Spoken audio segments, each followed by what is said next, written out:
So this variation is all about his quantum rifts into the water realm. And he gets this new move. It replaces the bubble, and it's like a big full screen. Well, not full screen, but like half screen slash. It's got good pushback on the block when he amplifies it, and he can actually do it in the air. And what's cool is he can do it in the air two different ways. You can go straight across, or you can go down like a dive kick, and it's very, very quick. And if he amplifies it, he gets the second hit. Then he gains this portal, and once he has this on screen, it'll absorb projectiles. As you can see right here. And the difference with Evaporate is he gets to move around. So you can put the portal out, and then you can like go behind it, advance in front, and it's going to absorb any projectile.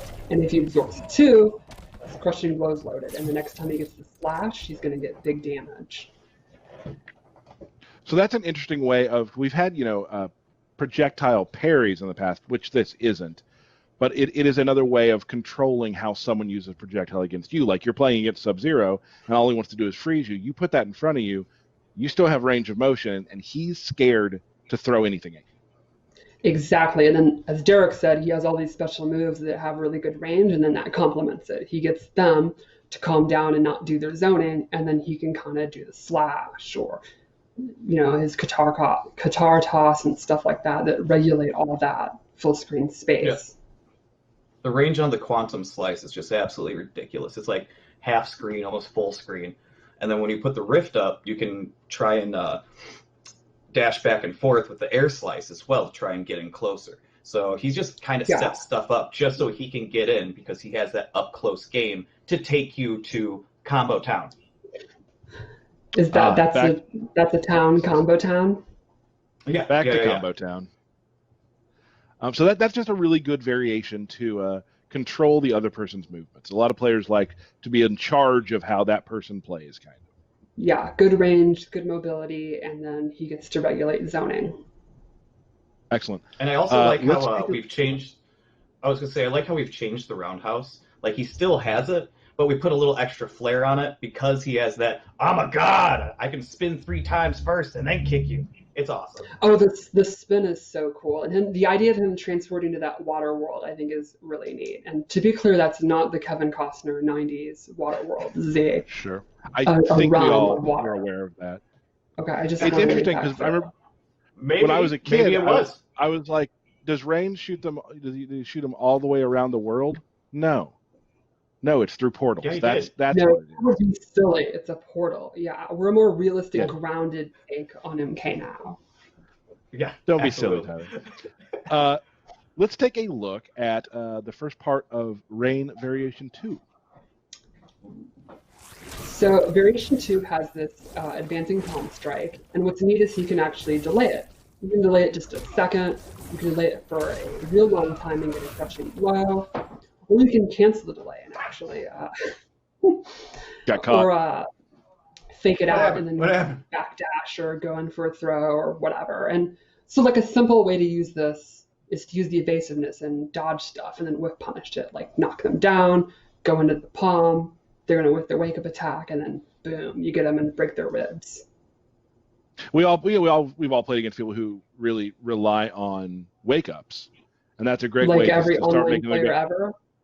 Like that. What? It's a really good way to make them think maybe you shouldn't do that this time. They still will, but they're not going to get hurt doing it. So yes. So when Derek won't stop bleeding up, at least you can break his rib cage. Ball roll. Let's take a look at the end of that one. Then he has this splash move, and this actually leaves them standing, and Rain gets advantage. You can use it to end strings, but it also respans if they're in the air. So after a juggle combo, he can do it, and then that prevents them having any knockdown at all. So this variation basically really blows up wake-ups. Oh, cool. Good.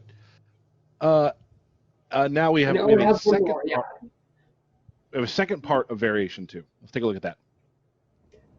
And so this is his anti-air splash, where he squirts this water out, and this is awesome for preemptive anti-airing. If you, with a jump, if you think a jump's coming, you can absolutely regulate the air. If he amplifies it, he gets a combo. So what's really cool is this doesn't conflict with the around the world kit. And that means he gets pretty swaggy combos because you get 2 different combo things. So there's a lot. If you want to use 2 bars, you can really get big damage and look really awesome, which is probably even more important than the damage, let's be honest. Always. I like that there was one move in there that actually set up the water spout. Exactly. It doesn't have to it be an anti-air. Yes, 1-3-3. He kicks you up in the air, and it's like it was made for it. It's perfect. And as a player of my skill level, I'm always looking for moves that make it very easy for me to do specials after them. Shiva has something like that.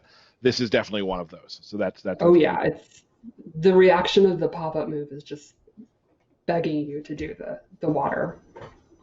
So I think this variation is the combo variation for sure. Like he has good combos in all 3, but this one to me really stands out. If you are someone who you have no problem using bars, just left willy-nilly because you want to do big combos, this is a great variation for you.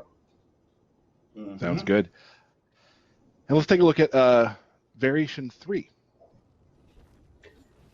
First off, this costume is awesome. I love the hood. So first you get this tidal wave, which is a really quick low with great, deceptively great range. If you amplify it has 100 active frames. And this is also great for people that like to duck. And then he also gets the classic NK Trilogy water bubble, which is a high. So if they won't stop ducking it, you can use the tidal wave, and that's going to regulate, mid-screen.